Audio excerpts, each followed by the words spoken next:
Chers amis de KTO, bonjour et bienvenue si vous nous rejoignez pour suivre en direct depuis la place Saint-Pierre notre rendez-vous avec le Saint-Père pour la prière de l'Angelus. Nous attendons l'arrivée du Saint-Père d'ici quelques instants.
Cari fratelli e sorelle, les lectures de la liturgie de ce dimanche nous invitent à continuer notre réflexion sur la vie éternelle, commencée à l'occasion de la commémoration de tous les fidèles défunts. Sur ce point est nette la différence entre ceux qui croient et ceux qui ne croient pas, ou on pourrait également dire entre ceux qui espèrent et ceux qui n'ont pas d'espérance. Écrit en effet Saint Paul aux Thessaloniciens, nous ne voulons pas vous laisser dans l'ignorance au sujet de ceux qui se sont endormis dans la mort. Il ne faut pas que vous soyez abattus comme les autres qui n'ont pas d'espérance. La foi dans la mort et la résurrection du Christ marque aussi ce domaine. Aussi dans ce domaine, il marque une division décisive. Toujours Saint Paul rappelle aux Éphésiens qu'avant d'accueillir la bonne nouvelle, ils étaient sans espérance et sans Dieu dans le monde. En effet, la religion des Grecs, les cultes et les mythes païens n'étaient pas à mesure de jeter de la lumière sur le mystère de la mort, au point qu'une inscription ancienne disait « Du rien dans le rien, combien souvent nous retombons ». Si nous enlevons Dieu, si nous enlevons le Christ, le monde tombe dans le vide et dans le noir. Et cela se retrouve aussi dans les expressions du nihilisme contemporain, un nihilisme souvent inconscient et qui contamine malheureusement beaucoup de jeunes. L'évangile d'aujourd'hui est une célèbre parabole qui parle de 10 jeunes filles invitées à une fête de noces, symbole du royaume des cieux, de la vie éternelle. C'est une image heureuse, avec laquelle cependant Jésus nous enseigne une grande vérité qui nous remet en question. En effet, de ces 10 jeunes filles, 5 étaient à la fête, puisqu'à l'arrivée de l'époux, ils avaient l'huile pour allumer leurs lampes, alors que les autres 5 restent à l'extérieur, puisque, encensés, ils n'ont pas apporté l'huile. Que représente cette huile, indispensable pour être admis au banquet nuptial? Saint Augustin et d'autres auteurs anciens y trouvent là un symbole de l'amour qu'on ne peut pas acheter, mais que l'on reçoit comme un cadeau, que l'on garde dans l'intimité et l'on pratique dans les œuvres.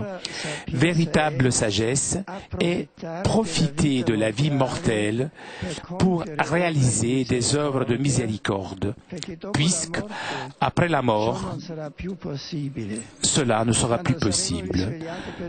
Lorsque nous serons réveillés pour le jugement dernier, cela adviendra sur la base de l'amour pratiqué dans notre vie terrestre. Et cet amour est un don du Christ, diffusé en nous par l'Esprit Saint.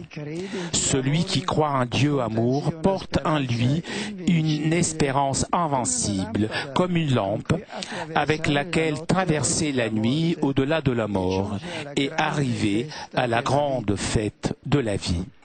Anne-Marie, Sede Sapienze, nous demandons de nous enseigner la véritable sagesse, celle qui s'est faite chair en Jésus. Lui est le chemin qui conduit de cette vie à Dieu, à l'éternel. Il nous a fait connaître le visage du Père et donc il nous a donné une espérance pleine d'amour. Pour cela, à la Mère du Seigneur, l'Église s'adresse avec ces paroles. Notre vie, notre douceur, notre espérance. Apprenons d'elle à vivre et mourir dans l'espérance qui ne déçoit pas. Et concepite Spiritus Sancti. Ave Maria, gratia plena, Dominus tecum, benedicta tu in mulieribus, et benedictus fructus ventris tui, Iesus. Sancta Maria, Mater Dei, ora pro nobis peccatoribus, nunc et in hora mortis nostre. Amen. Ecce ancilla Domini. Fiat mihi secundum verbum tuum. Ave Maria, gratia plena, Dominus tecum, benedicta tu in mulieribus, et benedictus fructus ventris tui, Iesus. Sancta Maria, Mater Dei, ora pro nobis peccatoribus, nunc et in hora mortis nostre. Amen. Et verbum caro factum est. Et habitavit in nobis. Ave Maria, gratia plena, Dominus tecum, benedicta tu in mulieribus, et benedictus fructus ventris tui, Iesus. Sancta Maria, Mater Dei, ora pro nobis peccatoribus, nunc et in hora mortis nostre. Amen. Ora pro nobis sancta Dei Genitrix. Utini efficiamo promissionibus Christi. Oremus, gratiam tuum quesumus Domini mentibus nostris infunde, ut que angelo annunciante, Christi Filii tu incarnation coniovimus, per passionem eius et crucem, ad resurrectionis gloriam perducamur, per iundem Christum Dominum nostrum. Amen. Gloria Patri et Filii et Spiritui Sancti. Sicut erat in principio et nunc et semper et in saecula saeculorum. Amen. Gloria Patri et Filii et Spiritui Sancti. Sicut erat in principio et nunc et semper et in saecula saeculorum. Amen. Gloria Patri et Filii et Spiritui Sancti. Sicut erat in principio et nunc et semper et in saecula saeculorum. Amen. Pro fidelibus defunctis requiem aeternam dona eis Domine. Et lux perpetua luceat eis. Requiescant in pace. Amen. Sit nomen Domini benedictum. Ex hoc nunc et usque in saeculum. Adiutorium nostrum in nomine Domini. Qui feci caelum et terra. Benedicat vos omnipotens Deus, Pater et Filius et Spiritus Sanctus. Amen.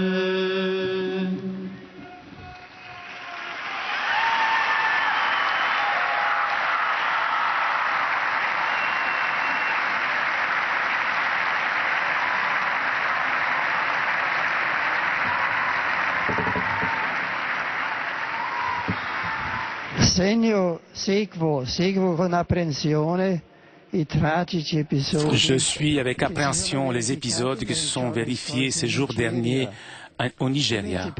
Et alors que je prie pour les victimes, j'invite à arrêter toute violence qui ne pourra rien résoudre, mais les fera grandir en semant la haine et la division, aussi parmi les croyants. Je salue cordialement les pèlerins francophones. Dans l'évangile de ce dimanche, le Seigneur nous invite à la vigilance du cœur pour savoir chercher et reconnaître chaque jour sa présence. Face aux incertitudes de l'existence, n'ayons pas peur de nous en remettre à lui. Donnons-lui la première place dans notre vie et nous marcherons avec assurance vers le bonheur éternel. Que la Vierge Marie nous accompagne sur le chemin de la foi et de l'espérance. Je vous bénis de grand cœur. I'm happy to greet all the English-speaking pilgrims and visitors present for this Angelus. In today's Gospel, Jesus invites us to be prepared, like the wise maidens, for the definitive encounter with Him, who will come to complete his work of salvation at the end of time. May the light of faith always guide us, and may the gift of Christian love grow strong in our hearts and in our deeds as we journey in the eternal wedding feast. I wish you all a blessed day in Rome and a blessed Sunday. Ganz herzlich grüße ich die Pilger und Besucher deutscher Sprache. Besonders den Tölzer Knabenchor und seine Begleiter. Im Monat November denken wir gerne an unsere Verstorbenen. Wir hoffen, dass der Tod nicht das Ende ist, da Gott nicht aufhört, jeden Menschen in seiner Einzigartigkeit zu lieben. Diese Hoffnung ist wie das Licht der Jungfrauen im heutigen Evangelium. Wir leben in der Erwartung, Christus, dem Licht des Lebens, zu begegnen.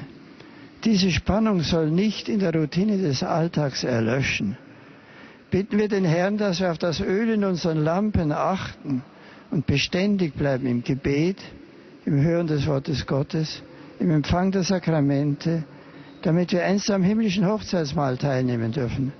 Gottes Geist geleite euch auf allen euren Wegen. Saludo a los peregrinos de lengua española. Presentes en esta oración mariana, en particular a los fieles de la parroquia de San Agustín, de Guadalix, España, de la arquidiócesis de Maracaibo y la diócesis de Cabimas, Venezuela, acompañados por sus obispos. La liturgia de este día nos hace una invitación a vivir la sabiduría de la vigilancia para entrar en el banquete eterno. El encuentro con Dios no se improvisa, es algo que debe recorrer la vida entera. A Dios le encuentran los que le buscan. Recuerdo que mañana hace un año en Barcelona tuve la alegría de dedicar la Basílica de la Sagrada Familia, admirable suma de técnica, belleza y fe, que concibió el siervo de Dios Antonio Gaudí, genial arquitecto. Ben Diumenge, feliz domingo a todos. Vous avez entendu le Saint-Père saluer les fidèles espagnols et rappeler aussi sa visite à la Sagrada Familia à Barcelone l'année dernière. En particular, os membros do Instituto das Filhas do Sagrado Coração de Jesus, que vieram do Brasil em peregrinação aos lugares de origem da fundadora Santa Teresa Verceri, no 10º aniversário de sua canonização. Desejo abundantes graças divinas a suas filhas e irmãs espirituais e aos seus devotos, para construir uma vida sobre aquela rocha firme que é Cristo vivo na sua igreja. Deus a todos guarde e abençoe.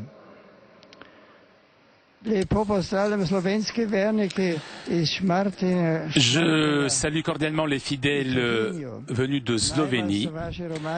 Que votre pèlerinage vous renforce afin que vous apportiez dans vos milieux la forte lumière de la foi et de l'amour chrétien pour être toujours prêt à accueillir l'époux céleste. Que ma bénédiction vous accompagne. Je salue cordialement les fidèles polonais. Dans l'évangile d'aujourd'hui, le Christ nous rappelle, veillez donc, car vous ne savez ni le jour ni l'heure. En suivant l'exemple des saints, veillons afin que nos lampes ne s'éteignent pas, les lampes de la foi et de l'amour. Alors nous pourrons attendre le jour inconnu et l'heure de la venue du Seigneur sans crainte, mais avec l'espérance et avec la paix. Et pour terminer, je salue cordialement les pèlerins de langue italienne.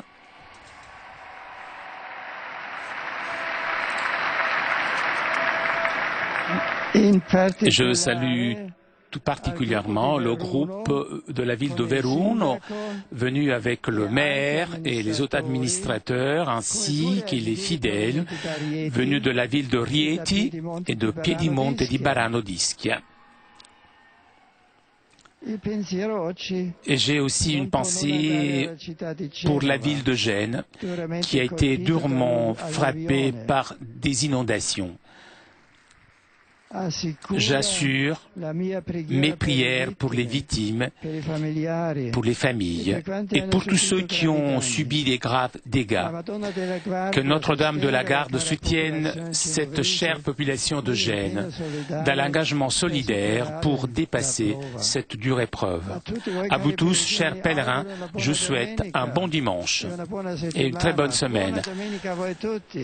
Chers amis, nous arrivons à la conclusion de notre liaison avec Rome. Prochain rendez-vous avec le Saint-Père mercredi prochain pour l'audience générale. Un grand merci à Fabien qui était aujourd'hui à la technique ainsi que CTV et Télépace pour ces images. Je vous souhaite un très bon dimanche. Je vous donne rendez-vous mercredi prochain 10h30 pour l'audience générale.